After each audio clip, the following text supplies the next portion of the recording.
자, 1차시 이미지 영상 캡션 분야의 이에 세 번째 순서인 이미지 캡션 모델 아키텍처 구조에 대해 설명합니다. 이전 순서에서는 이미지 캡션 실제 활용 예시를 살펴보았는데요. 예시에서 나와 있는 기능들이 어떠한 과정을 거쳐서 이미지에서 텍스트, 즉 이미지 캡션이 생성되는지에 대해서 알아보도록 할 것입니다. 우선은 이미지 캡션 인식과 자연어의 관계에 대해서 알아볼 것인데요. 이미지 객체 인식이란 이미지 내에 존재하는 인물, 물체, 배경 등의 객체에 대한 모양, 색상, 패턴 등에 대한 특징을 학습하는 것을 의미하죠. 좌측 아래에 이미지를 보시면 강아지와 고양이가 있죠. 사람의 눈으로 보았을 때에는 단번에 무엇이 강아지인지 고양이인지를 식별할 수가 있습니다. 하지만 컴퓨터에게 이를 학습하기 위해서는 앞서 언급했던 강아지, 고양이의 특징인 모양, 색상, 패턴 등에 대한 특징을 충분히 학습시켜서 최종적으로 대상 객체가 무엇인지 판단할 수 있게 되는 거죠. 다시 이미지 내의 강아지와 고양이에 대한 예시를 들어서 특징이 무엇인지에 대해 알아보겠습니다. 먼저 모양입니다. 이미지에서 눈에 띄게 확인할 수 있는 고양이와 강아지의 형체적인 특징을 보면 고양이의 경우 강아지보다 뾰족한 귀를 가진 것을 확인할 수가 있죠. 색상으로는 강아지와 고양이의 털 색깔과 눈동자 및 코의 색상 등이 구분되는 것을 확인할 수 있습니다. 마지막으로 패턴의 경우에는 특별한 무늬가 없는 강아지에 비해 고양이가 뚜렷한 무늬, 색상 등으로 구성된 패턴, 즉 반복이 되어지고 있는 모양을 볼 수 있겠죠. 이처럼 다양한 특징들이 학습되어서 대상을 식별할 수 있게 되는 것인데요. 객체의 인식에 대한 이해를 돕기 위해서 실제 인공지능 모델이 적용된 짧은 영상을 준비했습니다. 네, 우측의 예시 이미지 영상을 보시면 도로 위에 각각의 객체가 서로 다른 색상의 사각형 박스와 텍스트로 표현되고 있는데요. 이는 객체가 갖고 있는 특징 정보를 구별해서 학습된 모델이기 때문에 대상의 종류가 자동차인지, 버스인지, 신호등인지의 식별이 가능해지게 되는 것입니다. 다음은 자연어 처리에 대해서 알아보겠습니다. 앞서 보았던 객체 인식에서는 이미지 내에서 객체의 특징을 컴퓨터가 이해할 수 있는 정보로 변환시켜서 대상의 종류를 식별했는데요. 자연어 처리는 우리가 일상생활에서 사용하고 있는 언어인 자연어를 컴퓨터가 이해할 수 있는 데이터로 변경, 처리하는 것을 의미합니다. 이러한 자연어 처리 기술은 번역, 텍스트의 내용 분석, 요약, 그리고 챗봇 등에 활용될 수가 있는데요. 최근에는 GPT와 같은 대규모 언어 모델이 급부상하면서 자연어 처리 기술의 중요성 또한 부각되고 있으며 특히 이미지 캡션 분야에서는 이러한 자연어 처리 기술이 필수적이라고 얘기할 수 있어요. 아래 그림 예시를 통해서 자연어 처리가 적용된 기계 번역에 대한 내용을 좀 살펴보도록 하겠습니다. 좌측에는 나는 사과를 좋아해 라고 하면서 I like apple, I have an apple 이렇게 세 개의 문장이 있고 이를 머신러닝, 즉 기계 학습을 통해서 각 문장 간의 연관성 및 특성을 학습하여 결과적으로 우측의 예시 이미지와 같이 한국어를 입력하게 되면 그에 상응하는 영어 문장이 아래에 출력되는 것을 확인할 수 있습니다. 그렇다면 이미지 캡션을 생성하는 데 필요한 모델은 어떤 구조를 가지고 있으며 그 원리는 무엇인지 알아보도록 하겠습니다. 먼저 이미지 캡션 모델 아키텍처, 즉 구조는 크게 인코더와 디코더로 구분할 수 있는데요. 먼저 인코더는 이미지를 텍스트로 변환하기 위해 이미지의 시각적 정보를 추출하는 역할을 하고 있습니다. 쉽게 말해서 사람이 눈으로 사진을 본다면 사진 속의 인물, 물체, 배경, 분위기 등의 정보를 인지하는 과정이라고 생각할 수 있죠. 각각의 정보에는 특징들이 존재하고 있습니다. 예를 들어 바다를 찍은 사진의 경우에는 파도의 형태, 색상, 불규칙한 물결 흐름 등이 특징이라 할 수 있는데요. 이 인코더에서는 주로 CNN, 즉 합성급 신경망 구조를 통해서 이미지의 특징을 추출하게 됩니다. 여기서 신경망에 대해 간단히 좀 알아본다면 이 신경망은 인간의 뇌를 본따서 만든 수학적인 모델을 말하고 있어요. 이 모델은 복잡한 규칙을 배우고 데이터를 이해하는 데 쓰이며 뉴런이라고 불리고 있는 작은 부품들로 이루어져 있습니다. 이 작은 부품들은 서로 유기적으로 연결되어 있고 정보를 주고받는데 각 부품은 데이터를 받아서 계산을 하고 중요한 정보를 내놓습니다. 이 작은 부품들을 여러 층으로 쌓아서 신경망을 만들면 이 신경망은 이미지, 음성, 텍스트 등과 같은 다양한 데이터를 처리하고 이해하는 데 활용되어지는 것이죠. 그렇기 때문에 한 장의 이미지에 대한 정보를 전달하기 위해서는 사람과는 달리 앞서서 언급했던 이미지 정보를 컴퓨터가 인지할 수 있는 정보 형태인 벡터나 행렬 형태, 즉 다시 말해서 컴퓨터가 이해할 수 있는 방식으로 변환이 돼야 합니다. 여기서 잠깐 벡터와 행렬에 대한 내용을 좀 알아보겠는데요. 벡터는 숫자들의 리스트나 배열입니다. 한마디로 여러 개의 숫자들이 한 줄로 나열된 형태라고 생각하시면 돼요. 예를 들어서 3, 7, 1, 2 담겨있는 벡터는요. 3, 7, 1이라는 세 개의 숫자들로 구성되어 있다고 표현할 수 있습니다. 행렬은 숫자들이 격자 형태로 나열된 형태이며 가로줄과 세로줄로 구성이 되어져 있어요. 예를 들어서 가로, 세로 각각 두 줄로 구성이 되어져 있고 첫 번째 가로줄에 1과 2, 두 번째 가로줄에 3과 4가 있다고 가정할 때 왼쪽 첫 번째 세로줄은 1과 3, 그리고 두 번째 세로줄은 2와 4로 구성된 2 곱하기 2 행렬이라고 얘기하는 것입니다. 이렇게 행렬은 여러 벡터들을 모아놓은 것처럼 구성이 되어 있는 것이죠. 그렇기 때문에 한 장의 이미지에 대한 정보를 전달하기 위해서는 사람과는 달리 앞서 언급했던 이미지 정보를 컴퓨터가 인지할 수 있는 벡터 또는 행렬과 같은 정보의 형태로 변환해 주어야 합니다. 일반적으로 인코더는 픽셀 단위로 구성되어져 있는 이미지에 대한 픽셀 값 자체를 벡터나 행렬 형태, 즉 다시 말해서 컴퓨터가 이해할 수 있는 방식으로 변환하게 되는 것입니다.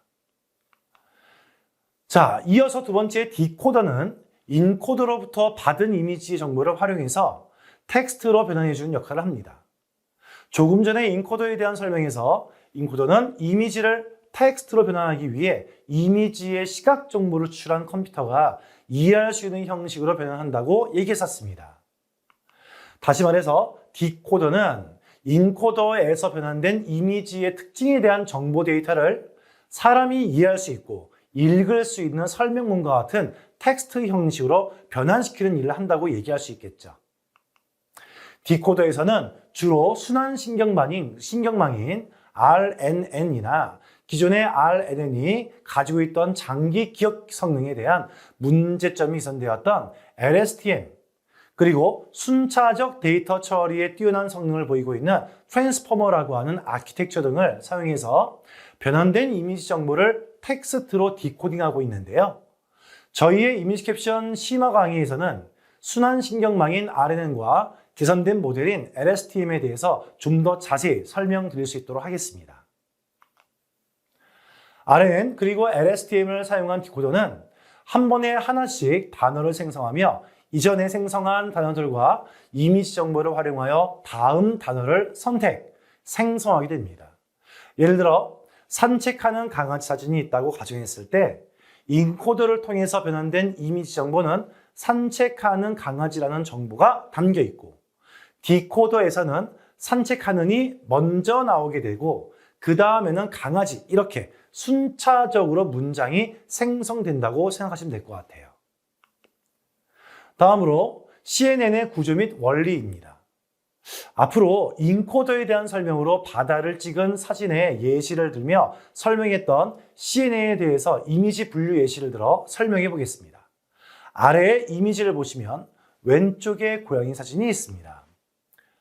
이미지 데이터는 픽셀로 구성이 되어져 있고 픽셀 정보로 이루어진 데이터에서 시각적 특징을 추출하기 위한 컨볼루션 레이어를 사용하는데요. 여기서 레이어란 입력된 데이터를 컴퓨터가 이해할 수 있도록 처리하는 층 혹은 단계를 의미하고 있으며 컨볼루션은 합성곱이라는 뜻으로서 레이어가 여러 겹의 층층이 이루어져 있는 데이터 처리를 한다라고 볼 수 있습니다. 일반적으로 예시와 같이 빨간색 작은 사각형 부분을 필터라고 하는데요. 여기서 필터는 이미지 내 특정 부분에 대해서 상하 좌우 슬라이딩 이동하면서 특징 정보 감지를 하고 감지된 데이터에 대한 컴퓨터 연산을 통해 이미지의 엣지, 즉 영역과 영역 사이의 경계 또는 변화를 나타내고 있는 부분과 질감, 모양 등 다양한 특징을 추출하는 역할을 수행합니다. 예를 들어 입력 이미지 데이터에 보이는 고양이와 흰색 배경이 엣지가 되고 고양이의 털이 해당 부분의 질감이 될 수 있으며 귀의 형태가 모양이 될 수 있습니다. 자, 다음 사항은 풀링입니다. 풀링은 이미지의 크기를 줄이면서 중요한 정보를 유지하는 과정이죠. 쉽게 말하면 만약에 저희가 방 안에 있는 물건들을 한눈에 보려고 할 때 저희의 눈은 방 안 이곳저곳의 위치를 빠르게 움직이면서 눈에 들어오는 정보 중에 물건들의 중요한 부분만을 골라서 인식하는데요. 이러한 과정을 풀링이라고 할 수 있습니다. 한 번의 시각 정보에 담긴 모든 정보를 인식하게 된다면 불필요한 정보들 또한 인식하게 되는 경우가 발생해서 인식의 속도 저하 및 컴퓨팅 자원을 낭비하는 경우가 발생하게 됩니다. 따라서 불필요한 정보, 즉 노이즈를 빼고 필요한 정보, 특징 정보들만을 뽑아서 선별적으로 인식하는 단계를 풀링이라고 할 수가 있습니다. 그리고 이 풀링 단계를 거쳐서 선별된 데이터는 완전 연결 신경망을 거치게 되는데요. 이 단계에서는 앞서 획득했던 데이터를 펼쳐서 1차원 벡터로 만들고 이 벡터를 입력받아 분류 작업을 수행합니다. 여기서 말하고 있는 차원은 저희가 게임, 미디어 분야에서 공간에 대한 정보를 얘기할 때 말하고 있는 2D, 3D와는 차이가 좀 있으며 특성의 수량이라고 보시면 될 것 같아요. 자, 예를 들어서 흑백 이미지와 컬러 이미지가 있다고 가정했을 때 흑백 이미지의 경우에는 이미지를 구성하는 각각의 픽셀 밝기 값은 흑과 백으로 구성되어 있기 때문에 2차원 데이터라고 할 수 있습니다. 컬러 이미지의 경우에는 각각의 픽셀이 빨간색, 초록색, 파란색, 즉 RGB라고 하죠. 세 가지 채널의 밝기 값을 가지므로 3차원 데이터라고 불릴 수 있어요. 다시 말해서 다양하고 복잡한 특징 정보를 담고 있는 다차원의 데이터를 단순화해서 각 특징의 연관성을 높이기 위한 1차원으로 변경으로 이미지의 분류를 진행하는 것입니다. 이는 연산량의 감소로 이어져서 효율적인 연산을 수행하게 되고 최종적으로 분류의 성능을 높이는 구조를 가질 수 있는 것이죠. 자, 이번에는 다른 예시 이미지를 통해서 단계별로 살펴보겠습니다. 한 마리의 새가 나뭇가지에 앉아있는 이미지에 있다고 보겠습니다. 앞에서 설명한 것처럼 이미지는 픽셀 단위로 구성이 되어져 있어요. 이 픽셀 단위는 구성된 이미지 데이터를 입력, 즉 컴퓨터에서 읽어드리면 특징 추출 과정을 거치게 되는데요. 필터를 통해서 이미지 내 특징이 될 만한 부분들을 상하 좌우 이동을 하면서 감지를 하고 특징이 되는 부분에 대해서 특징 정보를 추출 또는 불필요한 정보들을 줄이면서 더욱 정확한 특징 정보를 추출합니다. 특징 추출에 이어서 다음은 분류 단계입니다. 앞에서 추출했던 객체의 특징 정보를 1차원 수치 데이터로 변환하고 어떤 객체의 특징 값들과 유사한지 사전에 그 동일한 형태로 변환해 놓은 다른 객체들의 정보와 적합성에 대해서 특징 비교 단계를 거치게 됩니다. 이런 과정에서 가장 높은 유사도를 가지고 있는 대상을 분류 결과로 반영하여 최종적으로 결과 값을 사용자에게 전달하는 것이죠. 자, 여기까지 합성곱 신경망을 통해서 이미지 내 객체의 특징 추출 및 분류 작업의 구조, 그리고 그 원리에 대해서 알아봤습니다. 바로 이어서 순환 신경망인 RNN에 대해서 알아보고자 합니다. 자, 이 순환신경만 RNN의 구조 및 원리에 대해서 알아본다면 아래 이미지를 보시면 나와 있을 것 같아요. 합성곡 신경망 CNN이 사용되었던 인코더를 통해서 추출된 특징 데이터는 디코더에서 받게 됩니다. 여기서 디코더는요, 순환신경망을 말하고 있는 것이고요. 이 순환신경망은 이전 단어들의 정보를 기억하고 예측하도록 설계되며 이를 활용하여 문장을 생성하게 됩니다. 좀 더 자세히 살펴보자면 RNN은 워드 임베딩과 워드 프레딕션 두 단계로 구분할 수가 있어요. 그림 가운데의 기본 구조라고 적혀 있는 부분에 화살표 방향을 보시면 X에서 그 RNN으로 향하고 다시 RNN으로 순회하는 방향, 그리고 Y로 가고 있는 화살표가 있습니다. 이해를 돕기 위해 해당 그림을 한 단계 한 단계 좀 나누어 설명해 보겠습니다. 해당 도식에 우측에 파란색, 초록색, 빨강색 이렇게 세로로 있는 줄을 1열, 그 옆에 빨강색이 빠진 줄을 2열, 그리고 그 옆에 3열이라고 했을 때 1열에서는 이미지 특징 데이터가 입력되는 것이 빨간색 부분이라고 볼 수 있으며 RNN을 거쳐서 단어를 생성하는 것을 각각 초록색, 파란색이라고 볼 수 있습니다. 이렇게 단계를 거쳐 RNN이 읽을 수 있도록 데이터를 변환하는 것을 워드 임베딩이라고 합니다. 다음 2열에서는 1열에서 생성된 단어에 대해서 그 다음에 올 단어를 예측하고 또다시 그 다음 단어를 예측하는 과정을 각각 2열, 3열이라고 할 수 있어요. 이 과정이 앞에서 말씀드렸던 워드 프레딕션에 해당되는 것입니다. 다시 말해서 이전 단어 정보와 이미지 특징 정보와 함께 활용하여 다음 단어를 예측하고 문장을 생성한다고 이해하시면 될 것 같아요. 추가적으로 한 가지만 더 언급할 이름이 있는데요. 바로 one-to-many입니다. 이 RNN은 one-to-many 작업에서 하나의 입력에 대해 여러 개의 출력, 즉 다양한 문장을 생성하기 위해 활용됩니다. 이제 그림의 우측을 보시면 아기 고양이가 사진과 그에 대한 설명으로 손을 들고 있는 아기 고양이가 적힌 것을 확인할 수 있어요. 이 설명에 one-to-many를 적용해보면 땅에 세 발을 딛고 있는 아기 고양이 또는 얼룩 무늬에 꼬리를 세우고 오른발 앞발을 들고 있는 고양이 등등으로 여러 가지 관점에서의 문장이 생성될 수가 있습니다.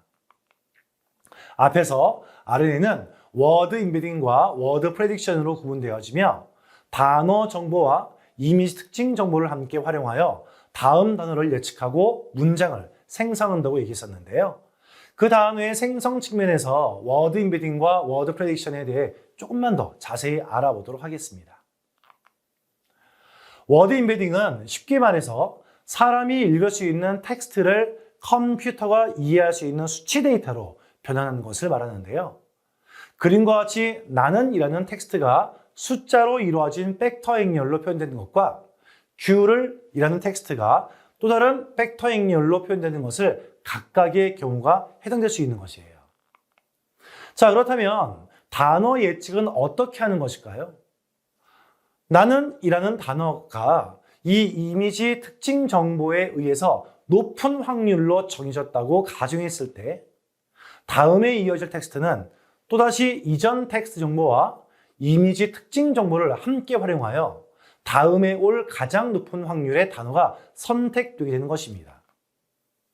나는 그 다음에 가장 높은 확률의 텍스트인 귤이 생성되고 이어서 귤을 이라는 텍스트 다음에 높은 확률에 해당할 수 있는 좋아한다가 나오는 것이죠.